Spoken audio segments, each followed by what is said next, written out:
Hello students, जैसा कि आप सभी को पता है कि हम लेक्चर सीरीज लेकर आए हैं क्लास 10 मैथमेटिक्स की। उसमें चैप्टर 3 डिस्कस कर रहे थे, pair of linear equation in two variable. Last lecture में मैंने डिस्कस किया था एक्सरसाइज 3.2 और उसके कंसेप्ट और उसके एग्जाम्पल्स एक्सरसाइज। आज एक्सरसाइज 3.3 और उसके एग्जाम्पल्स और उसके कंसेप्ट डिस्कस करते हैं। तो आइए लेट्स स्टार्ट। आज का टॉपिक है algebraic methods of solving a pair of linear equations. Pair of linear equation मैंने लास्ट लेक्चर में बताया था कि वो तीन तरीके से सॉल्व होती हैं। पहला है सब्स्टिट्यूशन मेथड,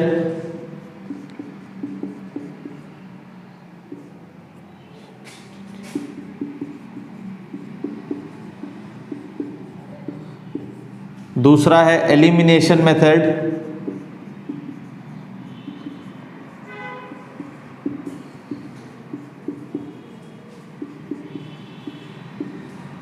और तीसरा है cross multiplication method.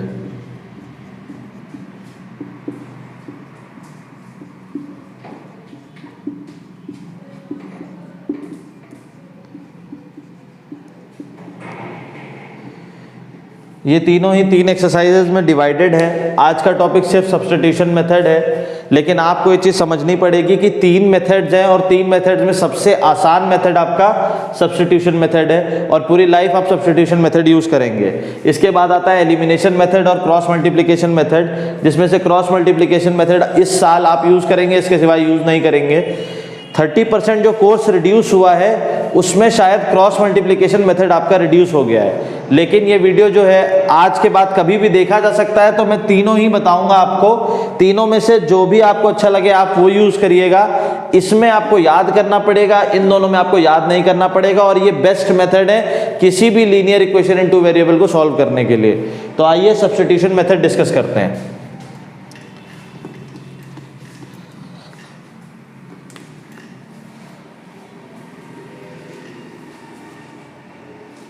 Substitution method discuss करने के लिए एक एग्जांपल लेते हैं, एग्जांपल नंबर 7।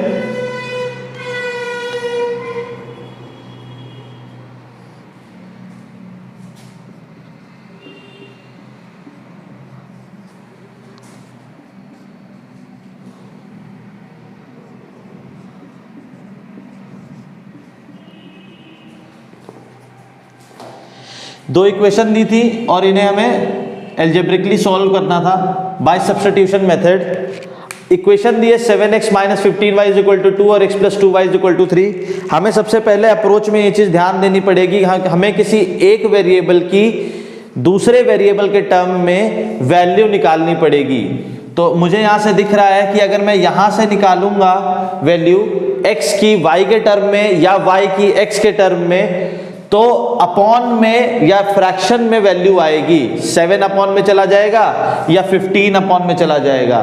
मुझे यहां से दिख रहा है कि अगर मैं x की वैल्यू निकालता हूं तो वो फ्रैक्शन में नहीं जाएगी, which is very helpful, which is very easy. तो मैं from equation 2 x is equal to 3 minus 2y लिख सकता हूं और इसको इक्वेशन 3 बोल दूंगा। यहां से x की वैल्यू y के टर्म में निकाल के अगर मैं पहली वाली इक्वेशन में पुट कर दूं, इस चीज का आप ध्यान रखिएगा, पहली इक्वेशन में पुट कर रहा हूं, अगर दूसरी से निकाली है। अगर मैं यही पहले से निकालूंगा तो मैं दूसरी में पुट करूंगा, सेम इक्वेशन में वैल्यू पुट नहीं करनी है। अगर मैं यहां से उठा के पहली वाली इक्वेशन में पुट करता हूं,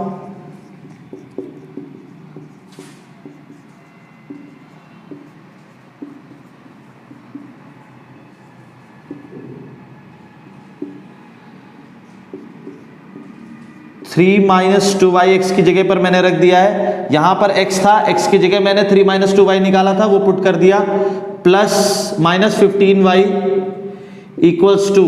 अब आप देख सकते हैं सिंगल वेरिएबल में इक्वेशन बन गई। सिंगल वेरिएबल की इक्वेशन आप क्लास 8 से सॉल्व करते आ रहे हैं। 7 3 जा 21, 7 2 जा 14y minus 15y equals to 2। ये 21 उधर चला जाएगा, ये दोनों जुड़ जाएंगे, माइनस का 29y इज इक्वल टू, ये 21 उधर जाएगा, माइनस में हो जाएगा 2 minus 21 which will be minus का 19। अब y की वैल्यू अगर हमें निकालनी है तो minus 19 upon minus 29, minus minus घर चले जाएंगे, y इज इक्वल टू 19/29। ये y की वैल्यू हो गई। अब इन तीनों में से हम किसी में भी पुट कर सकते थे x की वैल्यू फाइंड करने के लिए, पर ज़्यादा सूटेबल ये वाली है क्योंकि इसमें डायरेक्ट x की वैल्यू आ जाएगी। तो वी विल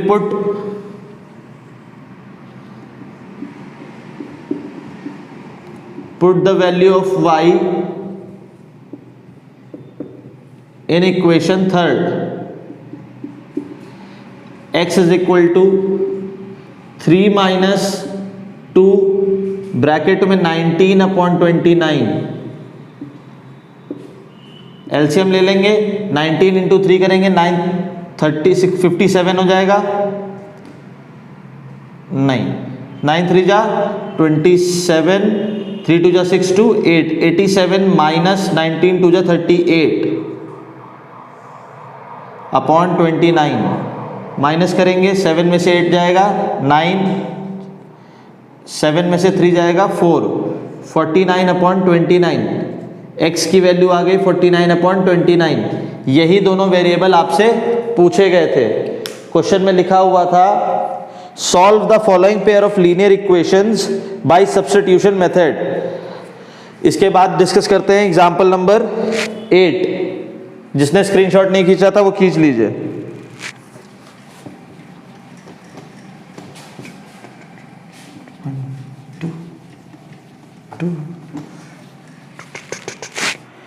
एग्जाम्पल नंबर 8 लिखा है solve question number 1 of exercise 3.1 by substitution method. जिसने इससे पहले वाली एक्सरसाइज हमारे वीडियो में नहीं देखी है वो प्लीज डिस्क्रिप्शन में मैं लिंक ऐड कर दे रहा हूं, वो वीडियोस देख लीजिएगा। इसमें डायरेक्टली सॉल्व क्वेश्चन नंबर 1 बोला गया है एक्सरसाइज 3.1 का। एक्सरसाइज 3.1 मैंने डिस्कस करी थी, मैं फिर भी डिस्कस कर देता हूं। Aftab tells his daughter, Aftab tells his daughter 7 years ago, तो हम अज्यूम कर लेते हैं let the age of Aftab be x, क्योंकि बाद में उन्होंने पूछा है represent this situation algebraically and graphically, और यहां क्वेश्चन पूछा गया है एग्जांपल नंबर 8 में solve this question by substitution method. तो हमें दो वेरिएबल लेने ही पड़ेंगे, और दो वेरिएबल कौन से हो सकते हैं क्वेश्चन के according. Aftab tells his daughter 7 years ago, I was 7 times as old as you were then. Also 3 years from now I shall be 3 times as old as you will be. तो एक father है और एक daughter है। Let the age of the Aftab be x and let the age of daughter be Y. अगर 7 years ago की बात करते हैं तो दोनों में से ही 7 years माइनस हो जाएगा। इसके बाद बात करी जा रही है कि 7 years ago I was 7 times as old as you were then. तुम जितने भी थे उससे 7 गुना मैं बड़ा था। ये हमारी पहली इक्वेशन हो जाती। दूसरी इक्वेशन है also 3 years from now, तो 3 years from now, तो यानी कि x + 3 और y + 3 की बात हो रही है। इसके बाद बोलता है I shall be 3 times as old as you will be। तो 3 times old का मतलब ये ऐसे लग जाएगा। अगर हम यहां से इक्वेशन फॉर्म करना चाहें तो इक्वेशन क्या निकल के आएगी, x - 7 एज इट इज रहेगा, 7y आ जाएगा जो इधर आ जाएगा। x - 7 is equal to 7y - 49, 7 7 49, और यहां से इक्वेशन बन जाएगी 7y इधर आ जाएगा, x - 7y, ये 49 इधर आ जाएगा, प्लस का हो जाएगा यानी कि प्लस का 42। इससे इक्वेशन निकालना चाहे तो क्या निकलेगी, x + 3 = 3y + 9। This employees x - 3y ये +3 है, इधर आ जाएगा माइनस का हो जाएगा, माइनस का 9 और प्लस का 3 यानी कि माइनस का 6 इक्वल्स 0। ये हमारी दो इक्वेशन बन जाएंगी। अगर हम लिखें, अब देखिए मैं किस इक्वेशन से वैल्यू निकालूंगा। x minus 3y minus 6 is equal to 0 है, x minus 7y plus 42 is equal to 0 है। वैल्यू दोनों में से ही x की निकाली जा सकती है, पर चूज करना है आपको, तो मैं इसकी बजाय ये चूज करूंगा क्योंकि इसमें वैल्यूज छोटी हैं। तो from equation 2 x is equal to 6 minus का है, उधर जाएगा प्लस का हो जाएगा ट्रांसपोजिशन की वजह से, ये उधर जाएगा फिर प्लस का हो जाएगा, तो 6 plus 3y, this will be your equation third. अब इस इक्वेशन थर्ड की वैल्यू सेकंड में फर्स्ट में पुट कर सकते हैं। Put this value in equation first. जैसे ही पुट करता हूं तो x की वैल्यू की जगह मैं लिखूंगा 6 प्लस 3y, उसके बाद माइनस 7y प्लस का 42 इक्वल्स 0। यहां से y की वैल्यू कितनी आ जाएगी, -7 है प्लस का 3 है, मतलब माइनस का 4y इज इक्वल टू, ये प्लस का 48 है, उधर जाएगा माइनस का 48 हो जाएगा। This employees minus minus cut जाएगा, 4 1 जा 4, 4 2 जा 8, यानी y इज इक्वल टू कितना आ जाएगा 12 years. y is equal to 12 years. यहां से मैं वैल्यू पुट कर सकता हूं थर्ड इक्वेशन में।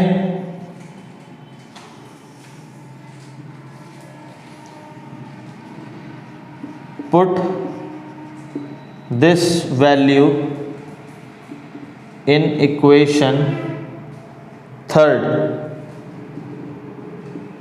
अगर मैं थर्ड इक्वेशन में पुट करता हूं तो x is equal to 6 plus 3 into 12, 36 और ये 6, यानी कि एज आ जाएगी 42। So the age of Aftab and her daughter is, Aftab की कितनी आ गई 42, इसकी आगे कितनी 12, 42 एंड 12। उम्मीद है आप सभी को समझ में आया होगा। इसका स्क्रीनशॉट खींच लीजिए ताकि नेक्स्ट क्वेश्चन डिस्कस कर सकें।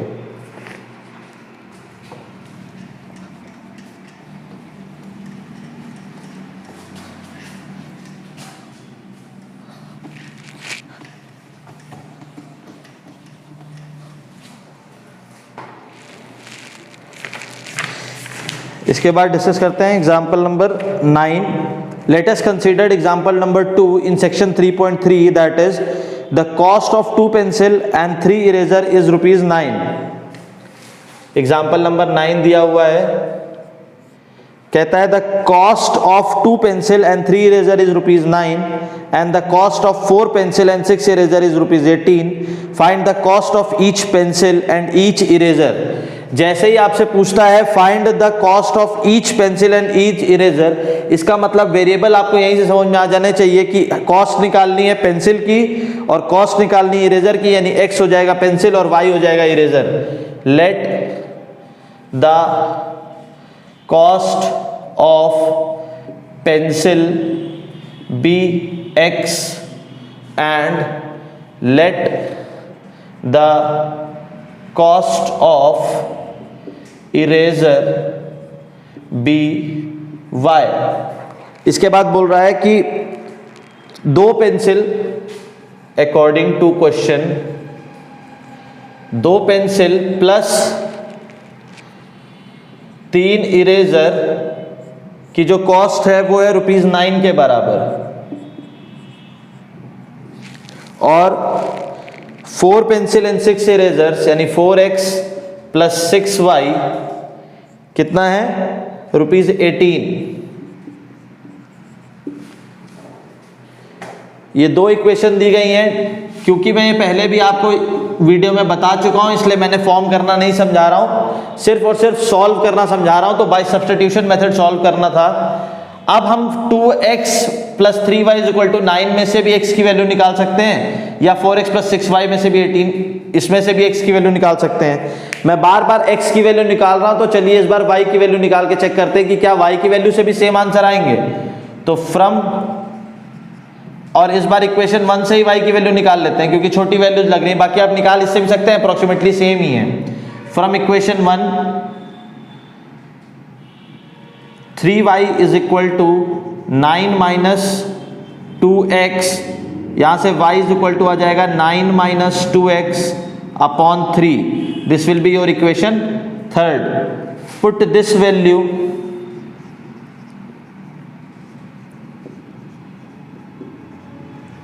अब क्योंकि ये मैंने इक्वेशन 1 से निकाली थी तो मैं इक्वेशन 2 में पुट कर दूंगा। Put this value in equation 2। 4x, तो 4x एज इट इज छोड़ देंगे, 6y बोला है यानी 9 माइनस 2x अपॉन 3 रख देंगे, इक्वल्स 18। यहां से दिख रहा है मुझे 3 2 जा 6 होता है। अगर इस इक्वेशन को और आगे ले जाते हैं तो बनेगा 4x प्लस 9 2 जा 18 माइनस 2 2 जा 4, 2 2 जा 4x इक्वल्स 18। यहां से x और ये x कट जाएगा, ये वैल्यू आ जाती है आपकी 18 इज इक्वल टू 18। ये एक स्पेसिफिक वैल्यू है या स्पेसिफिक काइंड ऑफ क्वेश्चन है जिसमें आपको ये चीज़ समझनी पड़ेगी कि ये दोनों इक्वेशन ही एक दूसरे का मल्टीपल है। 2x से 4x यानी 1/2, 3 से 6 यानी कि 1/2, 9/18 यानी कि 1/2। और मैंने बताया था कि जब a1 upon a2 is equal to b1 upon b2 is equal to c1 upon c2 आता है, तब इनफाइनाइटली मैनी सोल्यूशन मिलते हैं। इनफाइनाइटली मैनी सोल्यूशन, और इस कंडीशन में हम कोई एक आंसर नहीं निकाल सकते। यहां पर इनफाइनाइटली मैनी सोल्यूशन होंगे, तो ऐसा जब भी केस आ जाए तो आप डायरेक्टली लिखेंगे इनफाइनाइटली मैनी सोल्यूशन और क्वेश्चन वहीं पर खत्म हो जाएगा। आइए नेक्स्ट एग्जांपल डिस्कस करते हैं।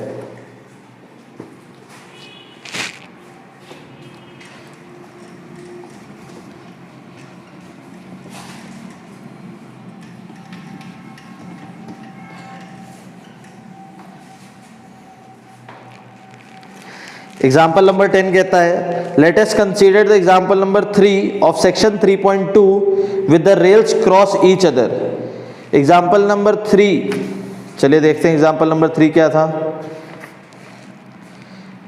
एग्जाम्पल नंबर 3 में दो रेल्स थी represented by the equation x plus 2y minus 4 equals 0 and 2x plus 4y minus 12 equals 0।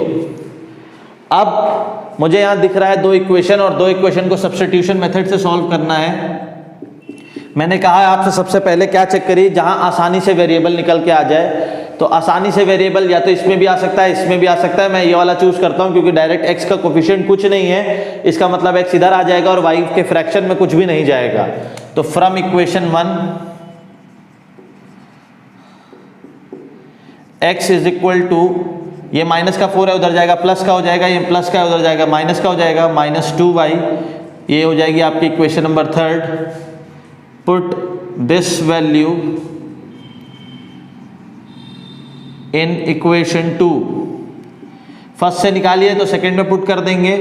2x की जगह 4 minus 2y plus 4y minus का 12 इक्वल्स 0।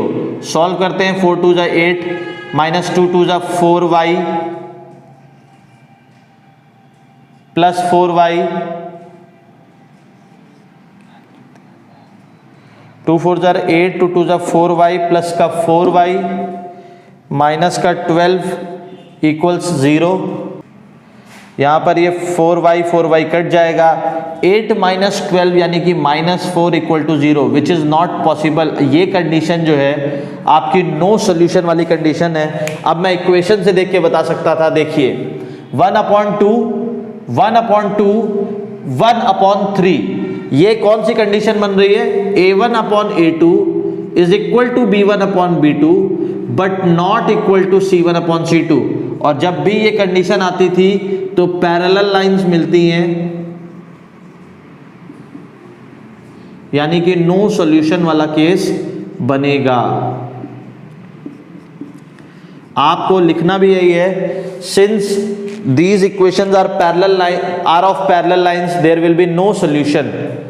आइए एक्सरसाइज 3.3 डिस्कस करते हैं, उससे पहले आप लोग स्क्रीनशॉट खींच लीजिए।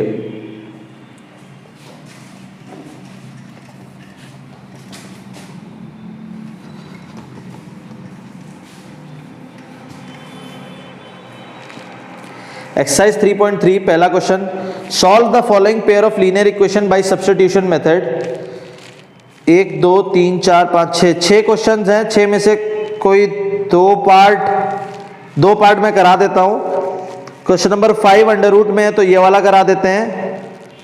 क्वेश्चन नंबर 2 3 6 करा देते हैं, 5 और 6 करा देते हैं, या 4 और 5 करा देते हैं। Exercise 3.3 question number first part 4th करा देते हैं। चलिए, 0.2x plus 0.3y equals 1.3, 0.4x plus 0.5y equals 2.3। और किसी भी पार्ट में किसी को कोई प्रॉब्लम होगी तो आप लोग कमेंट्स कर दीजिएगा, मैं सॉल्व करके बता दूंगा, पहला और ये दूसरा।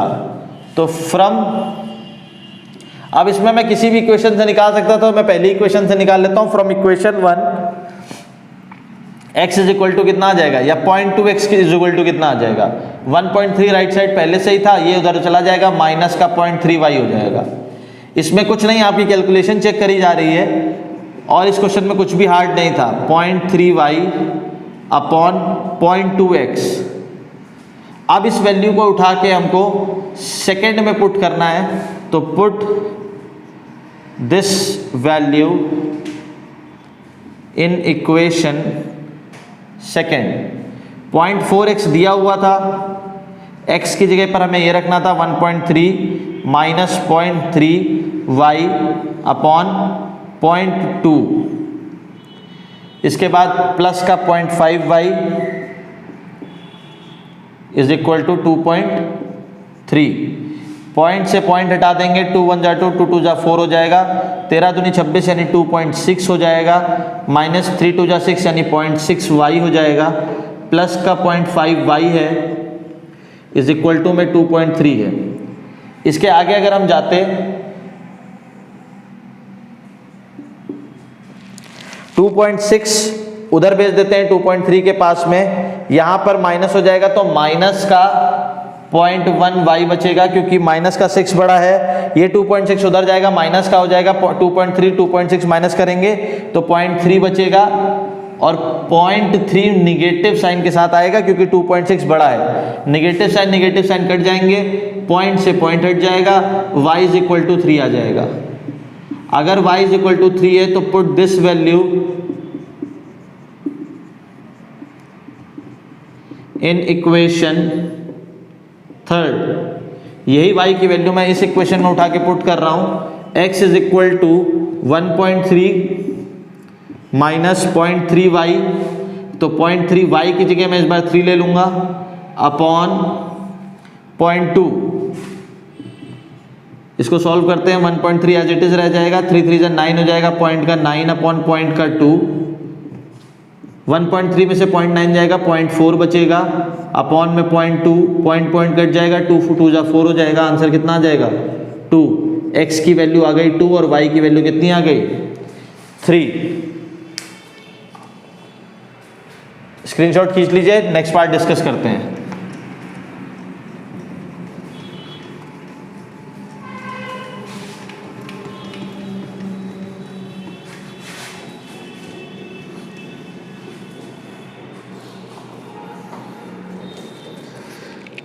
पार्ट 5 है,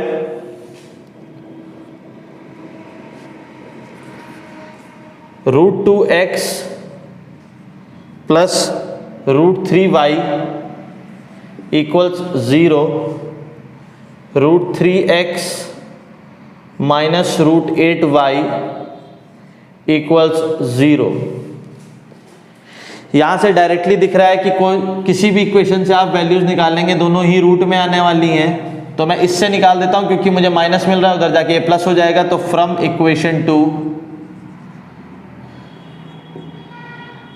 √3x is equal to √8y, x is equal to √8 upon √3y। ये वैल्यू थर्ड इक्वेशन मान लूंगा मैं और ये उठा के फर्स्ट इक्वेशन में पुट कर देंगे। Put this value in equation first. जैसे ही फर्स्ट में पुट करते हैं तो √2 है, x की जगह पर अब √8 अपॉन √3y आ जाएगा, प्लस √3y आ जाएगा, इक्वल्स 0 हो जाएगा। यहाँ पर √3 √2 है तो √16 आ जाएगा, अपॉन √3 आ जाएगा, y आ जाएगा, प्लस √3y आ जाएगा which is equal to 0। y common ले लेते हैं, बचेगा √16 अपॉन √3 प्लस √3 इक्वल्स 0। मैं आपको यही चीज़ पहले भी समझा सकता था यहाँ से भी, लेकिन यहाँ से समझाना ज़्यादा फायदेमंद है। या तो y की वैल्यू 0 होगी या इस टर्म की वैल्यू 0 होगी या दोनों ही वैल्यू 0 होंगी। तो हम यहाँ से लिख सकते हैं, क्योंकि हमें पता है कि इसकी वैल्यू 0 हो नहीं सकती, इसका मतलब y की वैल्यू को 0 होना ही पड़ेगा। This implies y is equal to 0, और अगर y इक्वल टू 0 है तो x की वैल्यू भी 0 हो जाएगी, क्योंकि यहाँ पुट करेंगे, put this value in equation third. जैसी थर्ड इक्वेशन में पुट करी तो x इक्वल टू भी 0 आ जाएगा। क्वेश्चन आसान था, केवल ये कंसेप्ट आपको समझ में आना चाहिए। y कॉमन लिया तो ये टर्म 0 हो नहीं सकता, तो इसलिए इस टर्म को 0 होना ही पड़ेगा। आइए नेक्स्ट एग्जांपल डिस्कस करते हैं, तब तक आप स्क्रीनशॉट खींच लीजिए।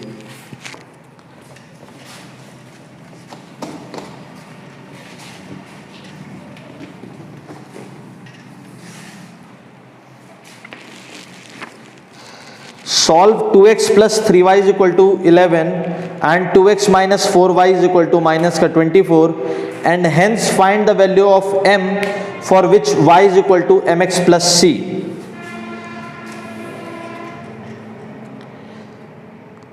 To X plus 3y equals 11, 2x minus 4y equals minus 24। हमें पहले तो नॉर्मली सब्स्टिट्यूशन मेथड से सॉल्व करना है, उसके बाद बोला है find the value of m for which y is equal to mx plus 3।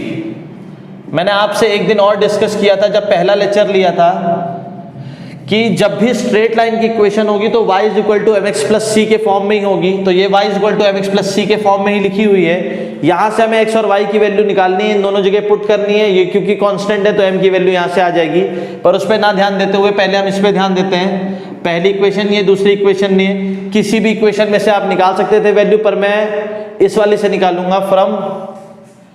क्यों निकालूंगा? क्योंकि मुझे दिख रहा है ये 2 के फैक्टर है सारे, कॉमन निकाल के खत्म कर सकते हैं, x की वैल्यू डायरेक्टली मिल जाएगी हमें। 2x माइनस 4y था तो 2x is equal to 4, 2x is equal to minus का 24 प्लस का 4y।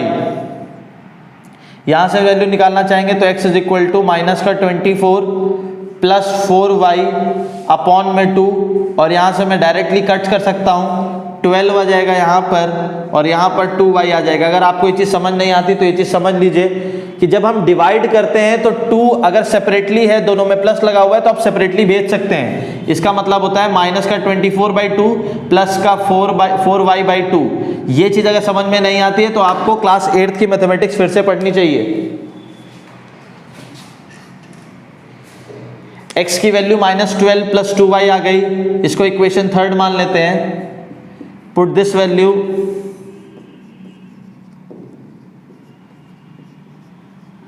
इन इक्वेशन, क्योंकि ये सेकेंड इक्वेशन से निकाली गई थी तो मैं फर्स्ट इक्वेशन में पुट कर देता हूं। 2 माइनस का 12 plus 2y plus 3y equals 11। यहाँ से आ जाएगा माइनस का 24 प्लस का 4y प्लस का 3y इक्वल्स 11। 4 और 3 7, 7y हो जाएगा। माइनस का 24 इधर जाएगा, 4 और 1 5 और ये 35 बना देगा। यहाँ से y इज इक्वल टू 5 आ जाएगा आपका। अगर y की वैल्यू 5 है तो ये इक्वेशन में पुट करके हम वैल्यू निकाल सकते हैं। Put this value in equation third. जैसे ही थर्ड में पुट करेंगे तो x की वैल्यू फाइंड आने लगेगी तुरंत हमारी। -12 प्लस 2, y की वैल्यू थी 5, 10 हो गया। 10 में से -2 बचेगा केवल जब हम 12 से माइनस करेंगे। x की वैल्यू -2, y की वैल्यू 5। अब हमें इक्वेशन में पुट करनी है। फॉर फाइंडिंग m या to determine m, put the value of x and y in y is equal to mx plus 3 में। y की वैल्यू कितनी थी हमारी 5 है, is equal to m, x की वैल्यू माइनस का 2 है और प्लस का 3 है। ये प्लस का 3 इधर चला जाएगा तो 2 बन जाएगा, m -2 हो जाएगा। यहाँ 2 से 2 चला जाएगा लेकिन -1 आ जाएगा, यानी कि m इज इक्वल टू -1। उम्मीद है आप सभी को ये चीज समझ में आई होगी। तो आइए क्वेश्चन नंबर 3 डिस्कस करते हैं। क्वेश्चन नंबर 3 में क्योंकि अभी तक मैंने कई इक्वेशन आपको सॉल्व कराई तो सब्स्टिट्यूशन आपको आ गया है। इक्वेशन वर्ड प्रॉब्लम्स हैं ये, तो मैं इक्वेशन फॉर्म करके दूंगा आपको। ये आपकी जिम्मेदारी बनती है कि आप उसको सॉल्व करके आंसर निकालें। जिस किसी का भी आंसर नहीं आता है वो मुझे कमेंट बॉक्स में लिख के भेज देगा और मैं उसको सॉल्व करके आंसर भेज दूंगा। तो चलिए डिस्कस करते हैं। पहला क्वेश्चन है, the difference between two numbers is 26। बोला है the difference between two number is 26 and one number is 3 times the other, find them। one number is 3 times the other, find them। कैसे process करना है? हमें बोला है दो नंबर और दो नंबर के बीच का डिफरेंस दिया है और बोला है कि फाइंड करिए कि वो नंबर कौन से हो सकते हैं जबकि पहला नंबर दूसरे नंबर का 3 गुना होगा। तो we assume let the smaller number be x and let the larger number be y। एक कंडीशन उसने बोली कि दोनों का डिफरेंस 26 है, यानी y माइनस x, क्योंकि y बड़ा है तो पहले लिखा जाएगा -x इज इक्वल टू 26। एक हमारी ये इक्वेशन बन गई। दूसरा कहा कि दोनों का जो कंपैरिजन हम करेंगे तो जो बड़ा वाला है वो छोटे वाले के 3 गुना है। ये चीज आपको ध्यान से समझनी है कि मैंने x को स्मॉलर नंबर लिया था तो x का 3 गुना y के बराबर होगा, ना कि y का 3 गुना x के बराबर। बच्चे गलती करते हैं जब वो लिखते हैं x is equal to 3y। ये गलत है क्योंकि y तो बड़ा नंबर था तो उसका 3 गुना तो और बड़ा हो जाएगा x से। तो ये चीज ध्यान रखिएगा। ये इक्वेशन सेकेंड है। बहुत आसान क्वेश्चन है। y की वैल्यू यहां से निकालना, y is equal to x plus 26 हो जाएगा। यहां पुट कर देना, पुट करोगे आंसर निकल आएगा। जिस किसी का भी नहीं आता वो मुझे मैसेज कर देगा और मैं बता दूंगा उसको। आइए नेक्स्ट क्वेश्चन डिस्कस करते हैं।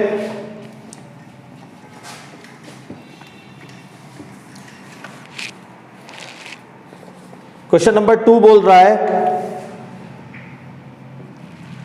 The larger of 2 supplementary angle. अगर सप्लीमेंट्री एंगल आपको नहीं पता तो आपको ये क्वेश्चन कर नहीं पाते। ये याद रखिएगा, सप्लीमेंट्री का मतलब होता है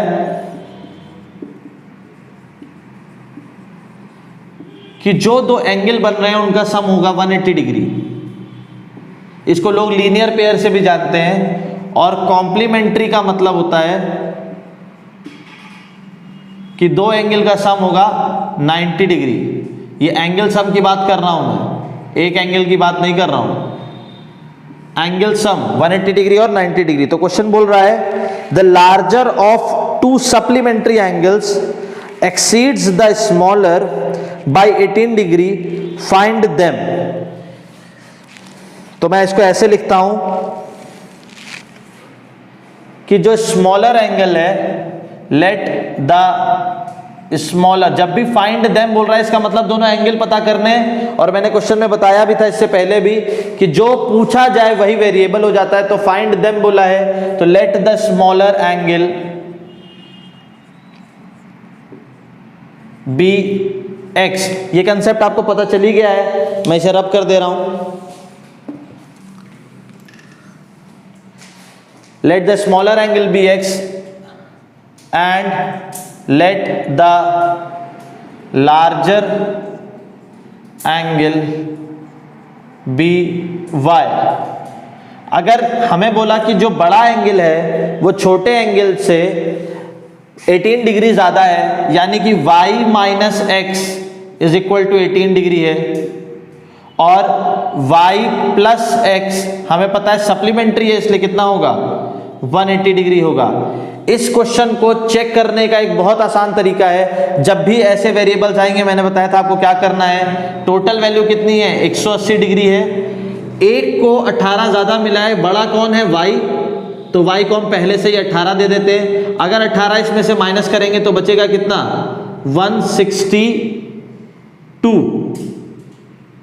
162 बचेगा। 10 में से 8 गया, 2 बचा, 7 में से 1 गया, 6 बचा। 162 को 2 पार्ट में डिवाइड कर दीजिए, 2 8 जा 16, 2 1 जा 2। इसको भी 81 मिलेंगे, इसको भी 81 मिलेंगे, इसको बस 18 ज्यादा मिले थे तो 8 1 9, 8 1 9, इसका एंगल 91 आएगा, इसका एंगल 81 आ जाएगा। ये सॉल्व करने का तरीका नहीं है, ये सिर्फ चेक करने का तरीका है। सॉल्व आपको इसको सब्स्टिट्यूशन मेथड से ही करना है। कौन से मेथड से? सब्स्टिट्यूशन से। सॉल्व करके आंसर कमेंट बॉक्स में लिख दीजिएगा। हम नेक्स्ट क्वेश्चन डिस्कस करते हैं।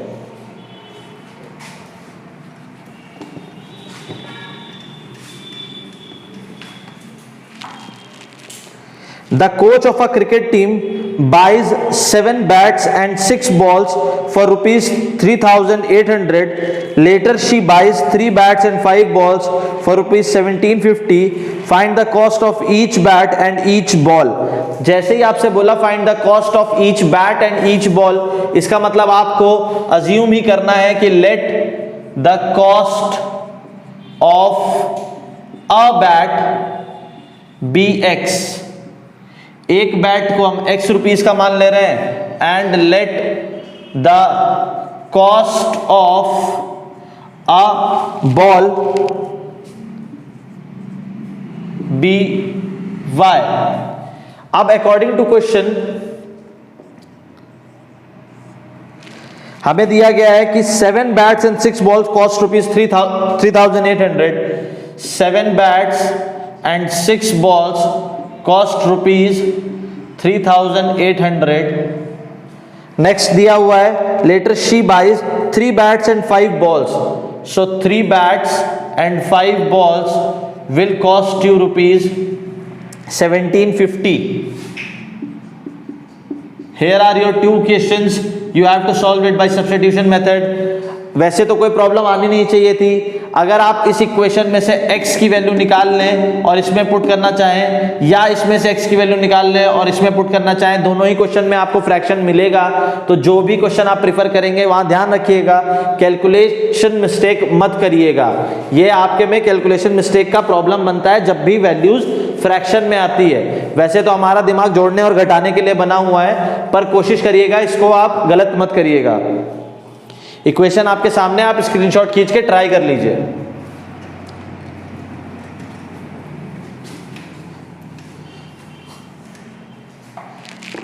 नेक्स्ट पार्ट डिस्कस करते हैं।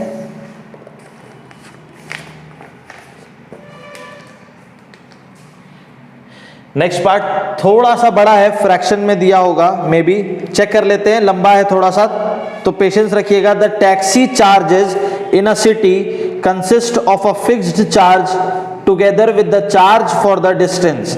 मतलब एक टैक्सी वाला है जो आपके फिक्स्ड चार्जेस भी लेता है और हर एक किलोमीटर या हर एक डिस्टेंस का भी चार्ज लेता है। For a distance of 10 kilometre the charges paid is ₹105 and for a journey of 15 kilometre charges paid is ₹155। What are the fixed charges and the charges per kilometer? जैसे ही आपसे पूछा what are the fixed charges and the charges per kilometer, question तुरंत आसान हो गया कि आपको x क्या मानना है, फिक्स चार्जेस, और y क्या मानना है, चार्ज पर किलोमीटर। उसके बाद बोला how much does a person have to pay for the travelling a distance of 25 kilometre. ये सेकंड पार्ट है, इसको हम बाद में करेंगे। क्वेश्चन का जो फर्स्ट पार्ट था उसको सब्स्टिट्यूशन मेथड से सॉल्व करके पहले वैल्यूज निकालेंगे, उसके बाद हम ये सॉल्व करेंगे। ये क्वेश्चन मैं सब्स्टिट्यूशन मेथड से आपको सॉल्व करके भी दिखा दूंगा। तो चलिए क्वेश्चन बनाते हैं। द टैक्सी चार्जेस, मुझे पता है जैसे ही बोला what are the fix charges and the charges per kilometer, मैं अज्यूम कर लूंगा let the fixed charges be x and let the charges per kilometer be y। इस क्वेश्चन को मैंने कहा था पेशेंसली समझिएगा, इसलिए समझने के लिए बोल रहा हूं, ध्यान दीजिएगा।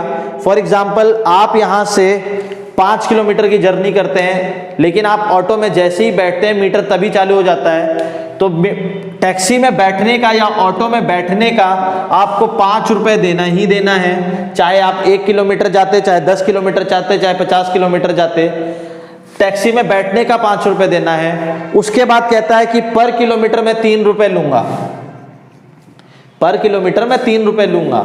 अगर ऐसा बोल दिया कि पर किलोमीटर 3 रुपए लूंगा, तो इसका मतलब क्या है? इसका मतलब है आपको अगर 4 किलोमीटर जाना है तो 4 किलोमीटर में 5 प्लस 4 इंटू 3 देना पड़ेगा। ये बैठने के चार्ज हैं और ये पर किलोमीटर 4 रुपए चार्जेस थे पर किलोमीटर, उसको 3 रुपए पर किलोमीटर चार्जेस थे, ये चार्जेस यानी रुपीस पर किलोमीटर, और ये आपको टोटल डिस्टेंस ट्रैवल करनी थी। इसका मतलब ये है कि आप जितने भी किलोमीटर जाएंगे पर किलोमीटर उससे मल्टीप्लाई हो जाएगा और फिक्स्ड चार्जेस उसमें ऐड हो जाएंगे। तो आइए इक्वेशन फॉर्म करते हैं। बोला गया for a distance 10 kilometre charges paid ₹105। कितने किलोमीटर गए? 10 किलोमीटर गए। x प्लस 10y, ये क्वेश्चन के अकॉर्डिंग हम इक्वेशन बना रहे हैं। क्यों मैंने ऐसा लिखा? क्योंकि फिक्स चार्ज तो हमें देने ही थे, 10 किलोमीटर के पर किलोमीटर के हिसाब से भी चार्ज देने थे। तो बोला उन्होंने कितना रुपया पड़ रहा है? 105 रुपए पड़ रहा है। फिर हमसे बोला कि for a distance for a journey of 15 kilometre, अगर हम 15 किलोमीटर जाते यानी कि ये, तो 155 रुपए आपको देने पड़ते हैं। इसको इक्वेशन 1 मान लेते हैं, इसको इक्वेशन 2 मान लेते हैं। इसको मैं सॉल्व करके दिखाऊंगा इसका, क्योंकि सेकेंड पार्ट भी सॉल्व करना पड़ेगा। तो चलिए करते हैं। From equation 1 x is equal to 105 minus 10y, put this value in equation 2। Question दिखने में बड़ा है पर समझने में आसान था। पुट दिस वैल्यू ऑफ या put this value in equation 2। ये इक्वेशन 3 मान लेता है। जैसी वैल्यू पुट करते हैं इक्वेशन 2 में, तो x की वैल्यू डायरेक्ट पुट कर सकते थे 105 minus 10y plus 15y is equal to 155। यहाँ से 105 उधर चला जाएगा, इसमें से माइनस हो जाएगा, तो प्लस का 5y बचेगा 5y, और इधर 105 इधर चला जाएगा तो 50 बचेगा। y इज इक्वल टू 10 आ जाएगा, मतलब 10 रुपए पर किलोमीटर रेट था। इसके बाद x की वैल्यू भी निकालनी पड़ेगी, तो put this value in equation 3। जैसे थर्ड में पुट करते हैं तो x की वैल्यू आ जाएगी आपकी x is equal to 105 minus 10, y की जगह हम 10 रख देंगे, ये 100 रुपीज़ हो जाएगा। 105 में से 100 माइनस करेंगे तो 5 बचेगा, x की वैल्यू भी 5 आ गई। यानी कि फिक्स चार्जेस आपके 5 रुपीज़ थे और पर किलोमीटर चार्जेस 10 रुपीज़ थे। So fixed charges are ₹5 and per kilometer या रेट पर किलोमीटर या चार्जेस पर किलोमीटर इज ₹10। हमसे सेकेंड पार्ट भी बोला था, सेकेंड पार्ट भी डिस्कस कर लेते हैं। बोला how much does a person have to pay for travelling distance of 25 kilometre. तो लिखते हैं फॉर 25 किलोमीटर चार्जेस इक्वल्स, हमें फिक्स्ड तो देना ही पड़ेगा, यानी ₹5 तो देने ही पड़ेंगे। उसके बाद 25 किलोमीटर का ₹10 के हिसाब से भी देना पड़ेगा, यानी कि टोटल जो पैसे आ जाएंगे वो ₹255 आ जाएंगे। यहाँ तक अगर आपको समझ में आ गया है तो स्क्रीनशॉट ले लीजिए, नोट कर लीजिए। मैं आगे डिस्कस करता हूँ fifth part.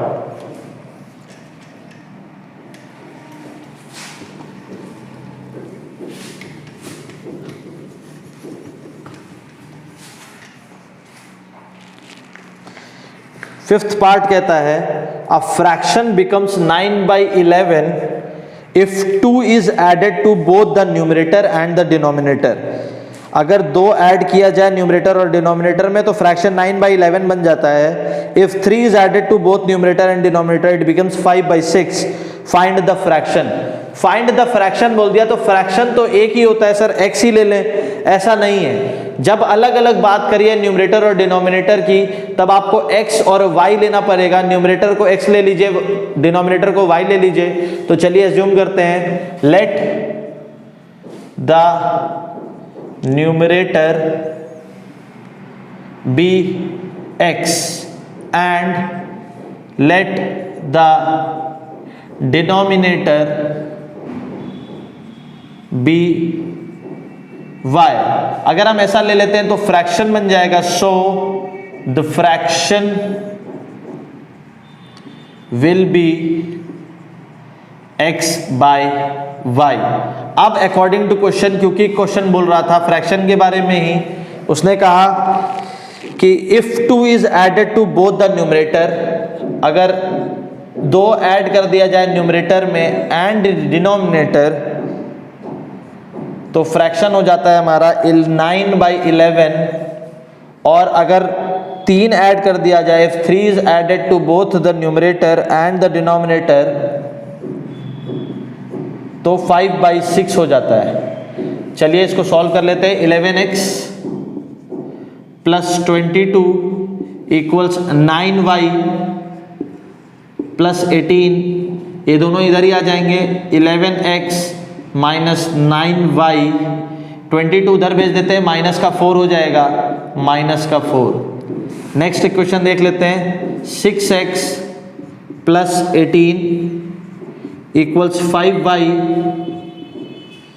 Plus 15। 6x plus 18 5y plus 15, यहाँ से आता है 6x माइनस 5y, 18 उधर जाएगा, माइनस का 3 हो जाएगा। ये आपकी 2 इक्वेशन बन जाएंगी। इसके बाद आपको सब्स्टिट्यूशन मेथड आता है, किसी में से उठा के आप सॉल्व कर सकते हैं। आइए लास्ट पार्ट डिस्कस करते हैं, सिर्फ आखिरी पार्ट बचा है। आपसे उम्मीद करता हूं मैं आप सभी सब्स्टिट्यूशन मेथड समझ गए होंगे और क्वेश्चन सॉल्व करके कमेंट बॉक्स में लिखेंगे। जो कोई भी वीडियो देख रहा है प्लीज उस क्वेश्चन को सॉल्व करिए तुरंत ही, अदरवाइज आप फिर भूल जाएंगे। नेक्स्ट क्वेश्चन है 6th पार्ट।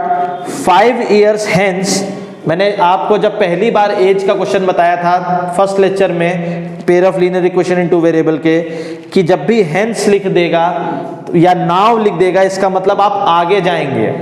तो 5 years hence the age of Jacob will be 3 times that of his son, full stop। 5 years ago, 5 साल पहले की बात कर रहा है, Jacob's age was 7 times that of his son। What are their present ages? अब हमसे बोल रहा है कि प्रेजेंट एज क्या है। तो पहले हम मान लेते हैं कि जो जेकब है उसकी प्रेजेंट एज x है और उसके बेटे की प्रेजेंट एज y है, तभी हम इक्वेशन में आगे बढ़ पाएंगे। तो let the present age of Jacob be x and let the present age of his son be y। जैसे हमें पता चला कि present age of Jacob x है और ये प्रेजेंट एज y है, तो हमसे उसने बोला था 5 years hence, यानी according to question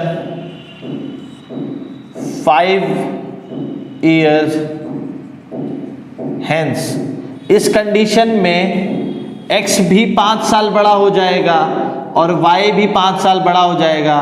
for example समझिए, अगर मैं आज 26 साल का हूं और मेरे पिताजी 57 साल के हैं, तो आज से 5 साल बड़ा मैं भी हो जाऊंगा, 5 साल बाद वो भी बड़े हो जाएंगे, मैं 31 का हो जाऊंगा और पापा 62 के हो जाएंगे। तो ये चीज़ आपको समझनी पड़ेगी कि ये दोनों में ही +5 होगा, किसी एक में +5 करके गलत मत करिएगा। इसके बाद उसने कंडीशन बोली कि 5 years from hence the age of Jacob will be 3 times that of his son. Son की एज ये है, जेकब की एज है, तो इसका 3 times करेंगे, ना कि इसका करेंगे, क्योंकि ये जेकब की एज है, ये तो बड़ा ही होगा। ये 3 गुना हो सकता है किसी चीज का, या उसके बेटे का। बेटा 3 गुना नहीं हो सकता इसकी एज का। यहां से इक्वेशन बनती है x + 5 = 3y + 15। This employees x - 3y = 5 उधर चला जाएगा, बचेगा 10। ये हो गई आपकी इक्वेशन नंबर 1। इसके बाद बोला है 5 years ago, 5 साल पहले। जैसे ही 5 साल पहले बोलता है तो आपको एज क्या करनी है, माइनस कर देनी है। x - 5 y - 5 इनके बीच में इक्वल टू लगेगा और कंडीशन देखते हैं कि क्या बोल रहा है। तो कंडीशन बोली Jacob's age was 7 times that of his son. इसके बेटे से 7 गुना बड़ी थी। सॉल्यूशन करने के लिए पहले आपको इक्वेशन फॉर्म चेंज करनी पड़ेगी। 7y - 35 लिख लेंगे यहाँ पर, और x - 5, ये -5 उधर चला जाएगा। x + 7y = ये -5 उधर गया तो प्लस का बन जाएगा, यानी माइनस का 30 बन जाएगा। वही मैं सोच रहा था गड़बड़ कहाँ पर हुआ। x - 7y आएगा तब -30 आ सकता है। x + 7y मतलब दोनों की एज प्लस करके -30 तो आ ही नहीं सकती। तो ये 2 इक्वेशन फॉर्म हो गई और दोनों इक्वेशन को सॉल्व करके आप आंसर निकाल सकते हैं। मुझे उम्मीद है कि आप सभी को सब्स्टिट्यूशन मेथड समझ में आया होगा। Pair of linear equation in 2 variable के नेक्स्ट वीडियो तक के लिए stay tuned and be happy. Thank you.